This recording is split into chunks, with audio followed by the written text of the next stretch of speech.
মহালয়া কি আদৌ শুভ? কি বলছে শাস্ত্র? মহালয়া মানেই পিতৃপক্ষের অবসান আর দেবীপক্ষের সূচনা। মহালয়া মানেই পূজার প্রস্তুতি আরও জোর কদমে চলা। মহালয়া মানে ভোর 4টের সময় উঠে রেডিওর সামনে কান পাতা। এই মহালয়াতে গঙ্গাসহ বিভিন্ন নদীর ঘাটে তর্পণ করতে দেখা যায় সাধারণকে। কেন মানুষ পিতৃপুরুষকে জল দেওয়ার জন্য মহালয়কে বেছে নেয়?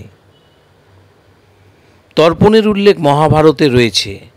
রোমাঞ্চকর সেই কাহিনী।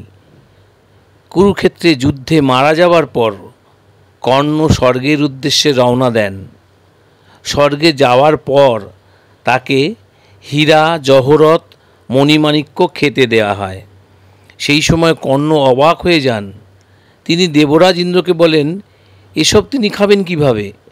সেই সময় দেবরাজ ইন্দ্র বলেন, জীবিতকালে তিনি অনেক দান ধ্যান করেছেন, এমনকি তিনি রক্ষা কবচটিও দান করেছেন, কিন্তু কর্ণ কখনোই পিতৃপুরুষকে জল দেননি, তাই তিনি স্বর্গে জল খেতে পারবেন না।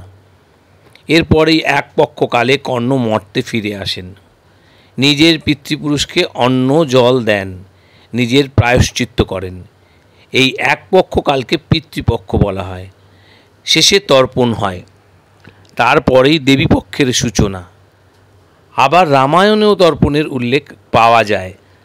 রামায়ণে কোনো শুভ কাজে যাওয়ার আগে পিতৃপুরুষকে জলদানের উল্লেখ রয়েছে। রাবণের সঙ্গে যুদ্ধ লড়তে যাওয়ার আগেই রাম পিতৃপুরুষকে জল দান করেছিলেন। মহালয়ার দিন তর্পণ করার প্রচলন রয়েছে। এই দিন দেবী দুর্গার চক্ষু আঁকা হয়। মহালয়া শব্দের অর্থ হল মহান আলয়, অর্থাৎ আশ্রয়। এক্ষেত্রে দেবী দুর্গাকে আশ্রয় বোঝানো হয়। এদিনই পিতৃপক্ষের অবসান হয়, দেবীপক্ষের সূচনা হয়। সেক্ষেত্রে মহালয়কে অনেকে শুভ মনে করেন। সমস্ত অশুভ শক্তির বিনাশ দেবীপক্ষের সূচনাতে হয়।